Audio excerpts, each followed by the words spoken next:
নমস্কার বন্ধুরা, তো আপনাদের জন্য আমি আবার একটা স্পেশাল ইনফরমেশনে চলে এসেছি।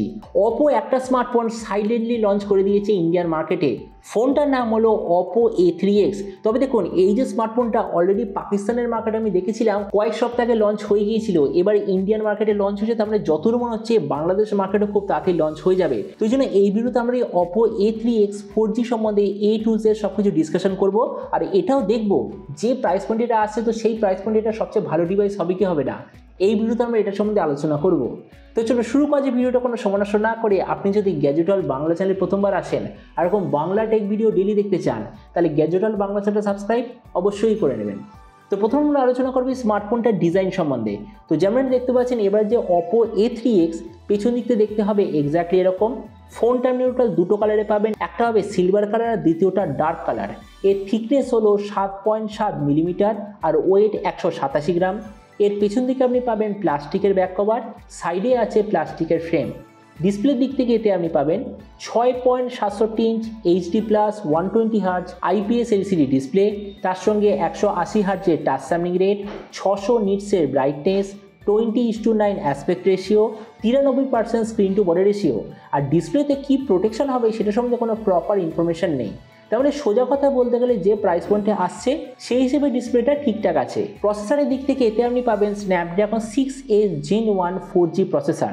ক্যামেরাতে আছে 8 মেগাপিক্সেলের সিঙ্গেল রিয়ার ক্যামেরা, তার সঙ্গে একটা ফ্লিকার সেন্সার। ফ্রন্টে আছে 5 মেগাপিক্সেলের সেলফি। এই যে স্মার্টফোনটা টোটাল দুটো ভেরিয়েন্টে লঞ্চ হয়েছে, একটা হলো 464GB, দ্বিতীয়টা 4128GB। র্যামের কোয়ালিটিটা LPDDR4X, মেমোরিতে আছে eMMC 5.1 আর যেটার সঙ্গে হাইব্রিড কাশটের অপশান। ব্যাটারিতে আছে 5100 mAh ব্যাটারির সঙ্গে 45 ওয়াটের চার্জার, আর কানেক্টিভিটি হলো USB Type-C। তো এবারে স্মার্টফোনের বাকি কিছু ফিচার বলতে গেলে এতে আপনি পাবেন Android 14 out of the box, 3.5mm জ্যাক, single speaker, side mounted fingerprint sensor আর মিলিটারি গ্রেড সার্টিফিকেশান। এবার এই যে মিলিটারি গ্রেড সার্টিফিকেশান, এটা একটু ব্যাখ্যা করে দিই। তার মানে হলো ড্রপ প্রোটেকশান, শক প্রোটেকশান, একটু স্প্ল্যাশ প্রুফ প্রোটেকশান এতে আপনি দেখতে পাবেন। আর এই সফটওয়্যার আপডেট সাইকেলের দিক থেকে বলতে গেলে এতে আপনি পাবেন 2 বছরের মেজর OS আপডেট আর 3 বছরের সিকিউরিটি আপডেট।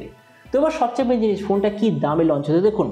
ইন্ডিয়ান মার্কেটে এটা দুটো ভেরিয়েন্ট, প্রথমটা লঞ্চ হয়েছে 9000-এ, দ্বিতীয়টা লঞ্চ হয়েছে 10,000-এ উইদাউট কোনো কার্ড অফার। আর আপনাদের ভিডিওটা বাংলাদেশ থেকে দেখে থাকেন, বাংলাদেশে লঞ্চ হওয়ার কথা 20,000 বাংলাদেশি টাকার আশেপাশে। তো এবার সব ভিডিও মধ্যে কিন্তু আপনাকে জানাবো এই যে স্মার্টফোনটা যে লঞ্চ হয়েছে এতে কি প্রাইস পয়েন্ট সম্বন্ধে সবচেয়ে ভালো নাকি এর চেয়ে বেটার অন্য কোনো স্মার্টফোন অ্যাভেলেবল আছে। দেখুন, আমরা যদি আজকের দিনে 9000 টাকায় দেখি তো প্রচুর ব্র্যান্ড আপনাকে 5G স্মার্টফোন প্রোভাইড করছে। তো ওই জন্য আমার মতো মনে হয় 9000 টাকা খরচা করে আপনার 5G ফোন নেওয়াই উচিত। কিন্তু তবুও যদি আপনার 5G ফোন নেওয়ার ইচ্ছা না থাকে, তো সেম প্রাইস পয়েন্টে অনেক কটা 4G ফোন অ্যাভেলেবেল আছে। তো আমরা যদি সব কটা ফোনের সঙ্গে কম্পেয়ার করি, প্রথমত ডিসপ্লে, এই দিক থেকে আমি ডিসপ্লে দেখে গুড রেটিং দেবো। কেননা দেখুন, এতে আছে 120 হার্জ রিফ্রেশ রেট ওয়ালা ডিসপ্লে আর একটু বড় সাইজের ডিসপ্লে, যেটা এই প্রাইস পয়েন্টে জেনারেলি কোনো ব্র্যান্ড আপনাকে দিচ্ছে না। কেননা সব ব্র্যান্ড আপনাকে দিচ্ছে 90 হার্জ ডিসপ্লে। তো এই জন্য ডিসপ্লের দিক থেকে এটাকে আমি গুড রেটিং দেবো। তাছাড়া প্রসেসর, এটাকে আমি বলবো সব থেকে বেকার। কেননা দেখুন, হতে পারে প্রসেসরটার নাম হলো স্ন্যাপড্রাগন 6A Gen 1, কিন্তু একটা জিনিস মনে রাখবেন, আজ থেকে 3 বছর আগে কোয়ালকম একটা স্পেশাল প্রসেসর লঞ্চ হয়েছিল, সেটার নাম হচ্ছে স্ন্যাপড্রাগন 662। কোয়ালকম আসলে সেটাকেই রিব্র্যান্ড করে আবার লঞ্চ করে দিয়েছে। মানে বুঝতেই পারছেন, এতে আমরা অ্যাকচুয়ালি 3 বছর পুরনো একটা 4G প্রসেসর ব্যবহার করছি। তো ওই জন্য সেই দিক থেকে বলতে গেলে প্রসেসরটা একদম বেকার। ক্যামেরার দিক থেকে সেটাও বেকার, কেননা কম্পিটিশন আপনাকে দিচ্ছে মিনিমাম 50 মেগাপিক্সেলের রিয়ার, 8 মেগাপিক্সেলের সেলফি। সেখানে এরা কি দিচ্ছে 8 মেগাপিক্সেলের রিয়ার আর 5 মেগাপিক্সেলের সেলফি। তার মানে এই দিক থেকে একদম বেকার। ভেরিয়েন্টের দিক থেকে সেটাও বেকার, কেননা কম্পিটিশন আপনাকে দিচ্ছে 4128GB, 6128GB আর কেউ আপনাকে দিচ্ছে 8128GB। সেখানে এরা কি দিচ্ছে 464GB। মানে বুঝতেই পাচ্ছেন ভেরিয়েন্টের দিক থেকেও একদম বেকার। ব্যাটারি আর চার্জার ঠিক আছে, মানে এটাকে আমি গুড রেটিং দেবো। কেননা 45 ওয়াটের চার্জার জেনারেলি 9000 টাকায় কোনো ব্র্যান্ড আপনাকে দেয় না। তো এই জন্য এই দিক থেকে এটাকে আমি গুড রেটিং দেবো। স্পিকার অ্যাভারেজ, কেননা সব ব্র্যান্ড আপনাকে দিচ্ছে একটা স্পিকার, এরাও দিচ্ছে একটা স্পিকার।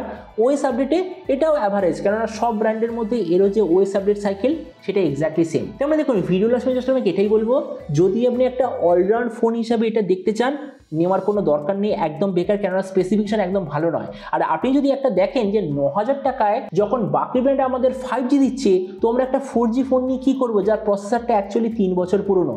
তো ওই জন্য আমার মতে মনে হয় যদি আপনি আজকের দিনে 9,000 টাকা খরচা করছেন, তো আপনার একটা প্রপার 5G ফোন নেওয়াই উচিত। তো এবার আপনি যখন সবচেয়ে নেবেন, এই যে OPPO A3X 5G বলে যে ফোনটা লঞ্চ হয়েছে, তো আপনি কি এই দামে এটা নিতে চান নাকি অন্য কোনো স্মার্টফোন আপনি চুজ করতে চান, এটা সম্বন্ধে যখন সম্বন্ধে আমাকে একদমই ভুলবেন না। তো চলুন দেখা হবে আগামী একটা টেক ভিডিওতে।